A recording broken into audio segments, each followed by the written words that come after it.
This video is a visual guide to decoding chemical reactions, covering fundamental concepts and the main types of reactions. The world is in constant transformation. Substances around us, from food to a rusting nail, are constantly changing. These fundamental alterations in nature and identity are chemical reactions. We can determine if a chemical reaction has taken place by looking for 4 common indicators. These clues include a change in state or color, the evolution of a gas, or a change in temperature. Burning magnesium ribbon is a classic example of a chemical transformation. The dazzling white flame and the change into a fine white powder, magnesium oxide, demonstrate a chemical reaction between magnesium and oxygen. Describing reactions in sentences is long.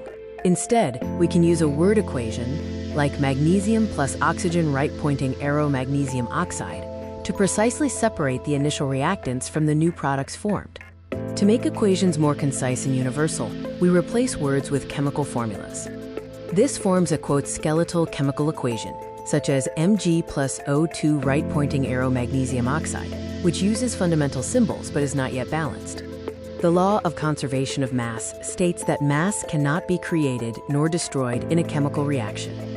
Therefore, the number of atoms of each element must be the same before and after the reaction, meaning every chemical equation must be balanced. Balancing equations is a trial and error process involving adjusting coefficients. This step-by-step method ensures the atom count for each element is equal on both sides of the equation.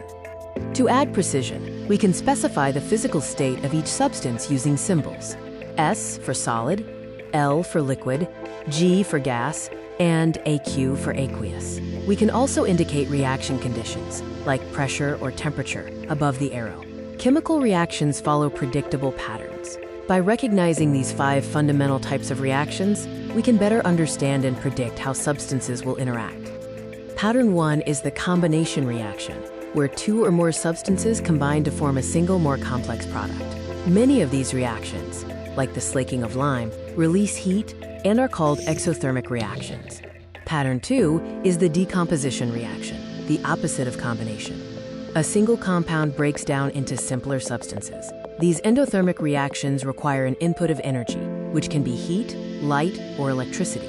Patterns 3 and 4 are the great exchange reactions. Displacement occurs when a more reactive element displaces a less reactive one from a compound.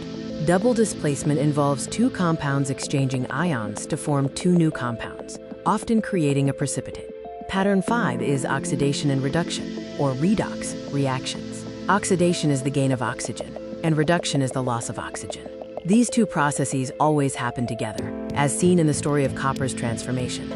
The principles of oxidation extend beyond the lab and explain everyday processes. These include corrosion, like rust on a ship, and rancidity, where fats in food spoil unless prevented by methods like flushing with nitrogen gas. From recognizing the signs of a reaction to writing its balanced equation and identifying its fundamental pattern, you now have the tools to translate the transformations of the world around us.